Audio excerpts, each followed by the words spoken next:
Good morning बच्चों। आज हम लाए हैं एक नया topic, chapter 2 is matter around us pure. आप जानते हैं जैसा कि अगला टॉपिक है कंसंट्रेशन ऑफ सॉल्यूशन। किताब में जब आप देखेंगे तो उसमें लिखा है विलयन की सांद्रता। विलयन की सांद्रता क्या होती है, इसके बारे में हम पिछले 2 लेक्चर में बता चुके हैं आपको। सांद्रता इसका अर्थ होता है एक निश्चित तापमान पर किसी भी विलयन में उपस्थित विलेय की मात्रा, यानी विलेय कितना मात्रा विलयन में घुला हुआ है वही उस विलयन की सांद्रता कहलाती है।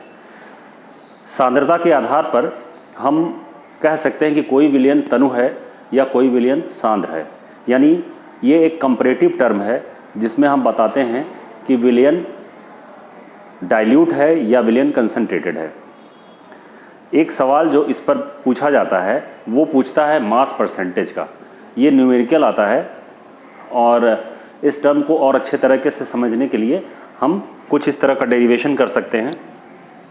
आप देखिए कि विलयन की सांद्रता, जब हम किसी भी विलयन को तैयार करते हैं तो उसमें हम देखते हैं कि कितनी मात्रा हम विलेय की घोल रहे हैं, और विलयन जो विलायक होता है वो एक निश्चित अमाउंट में ही विलेय की मात्रा को अपने अंदर घोलने में सक्षम होता है। तो अगर इस तरह से हम देखें तो किसी भी विलयन का जो कंसंट्रेशन होता है वो मास ऑफ सॉल्यूट के डायरेक्टली प्रोपोर्शनल होता है। इसका मतलब ये हुआ कि जो किसी भी विलयन की सांद्रता जो होती है उसमें उपस्थित विलेय की मात्रा पर निर्भर करता है, यानी विलेय की मात्रा अगर हम बढ़ाते जाएंगे तो उसका कंसंट्रेशन भी बढ़ता जाएगा।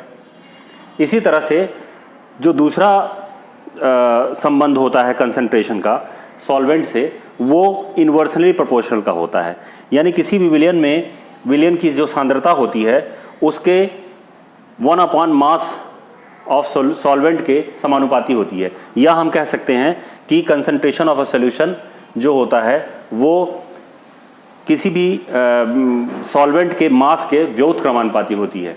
तो अगर इन दोनों हम इक्वेशंस को मिला दें तो हमको क्या मिलेगा, mass of solution equals to mass of solute upon mass of solvent.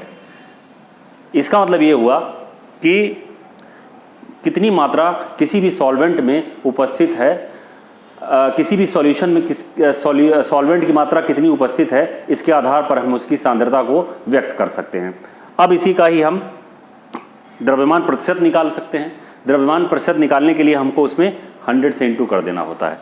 ये एक सूत्र भी है जिस पर आप आगे के कुछ न्यूमेरिकल्स करेंगे तो सूत्र कुछ इस तरह से बन जाएगा। किसी विलयन का द्रव्यमान प्रतिशत जो होता है वो विलेय का द्रव्यमान बटे विलायक का द्रव्यमान गुणे 100 के बराबर होता है।